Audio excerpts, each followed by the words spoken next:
Oui, bonjour et bienvenue dans ce canal où j'ai plaisir à vous présenter Nebula et sa plateforme basée sur l'IA qui permet la découverte de médicaments.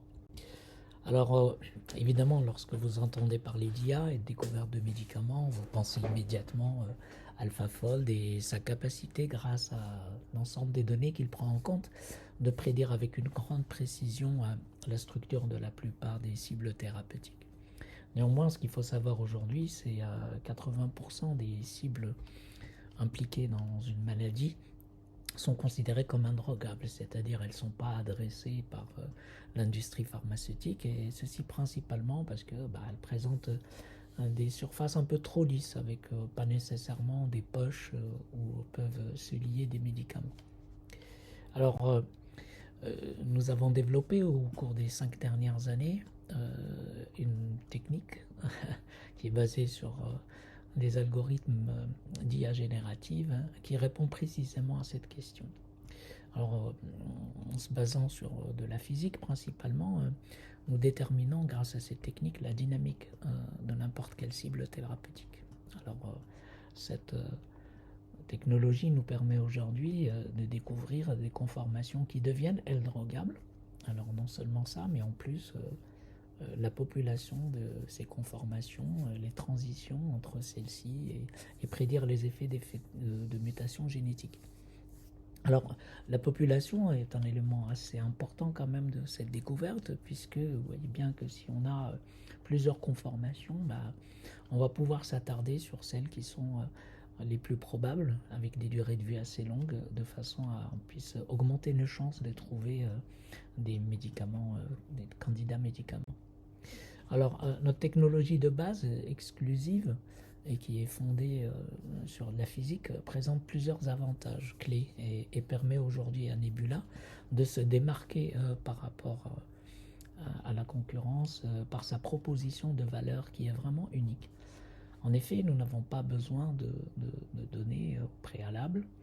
La technologie permet en fait d'avoir accès à l'ensemble des conformations avec leur population, comme j'ai dit.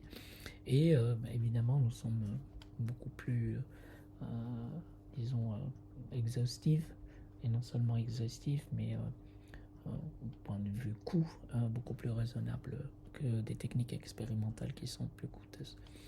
La technique elle-même est agnostique au type de cible thérapeutique, ça veut dire qu'on peut euh, s'intéresser à des aires thérapeutiques très variées. Alors, laissez-moi vous présenter parmi l'une des nombreux cas, euh, euh, afin que vous puissiez apprécier comment notre technologie offre la possibilité de découverte de médicaments. Alors, on a pris ici le cas de la Keras, hein, c'est une protéine qui pendant 40 ans ou plus a été considérée comme indrogable. Elle est impliquée dans 70% des cancers solides. Et lorsque l'on regarde effectivement une des structures, disons, déterminées par rayons X, mais ça peut être celle par AlphaFold, sur un des mutants, qui a la mutation G12D, notre technologie nous permet en fait de dévoiler, en partant uniquement de ces structures, de toutes les conformations possibles. Et on peut regarder par exemple des familles de conformations dans lesquelles on va pouvoir ici par exemple découvrir des poches cryptiques qui sont capables d'accueillir un médicament potentiel. Donc cette poche cryptique qui est découverte par notre technologie, d'un point de vue intéressant, semble être identique à la poche elle, accueille un inhibiteur qui a été récemment découvert par Miriarty et qui était en phase clinique. Dans un autre cas, quand c'est la Keras avec le mutant 61L, là on a encore une autre poche cryptique qui est drogable et qui n'a pas été identifiée jusqu'à présent par des méthodes classiques.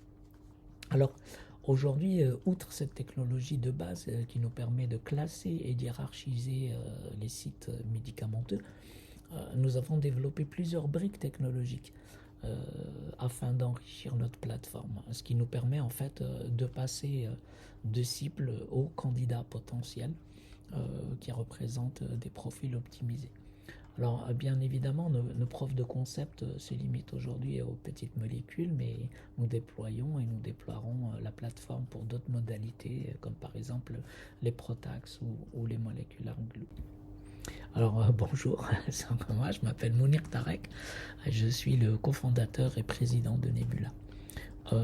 Mon cofondateur, Daniel Vitsev, est un docteur en sciences informatiques et en bioinformatique qui a à peu près 8 ans d'expérience en intelligence artificielle. Et l'équipe s'est renforcée récemment avec Fabrice Valavoine, qui a lui 25 ans d'expérience et il agit en tant que CEO pour l'entreprise. Il a déjà emmené des molécules jusqu'à phase de effectuer des licences et des partenariats tout azimut. Nous avons été créés en novembre 2029. Nous avons jusqu'à présent reçu pas mal de prix et après un accompagnement par l'incubateur Lorrain et le CNRS Innov, puisque nous sommes une spin-off de l'Université de Lorraine et du CNRS.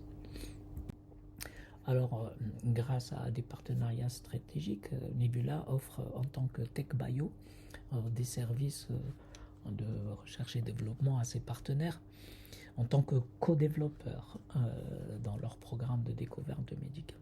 Mais nous avons également nos propres pipelines, ce qui nous permet de choisir un espace libre de brevet pour la nomination de candidats principaux et avoir nos propres assets.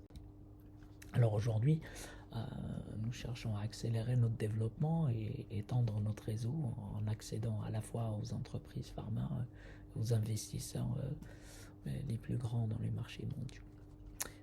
Ceci m'amène donc à conclure en vous remerciant d'avoir pris considération de notre candidature et en attendant avec impatience de vous rencontrer. Merci à vous.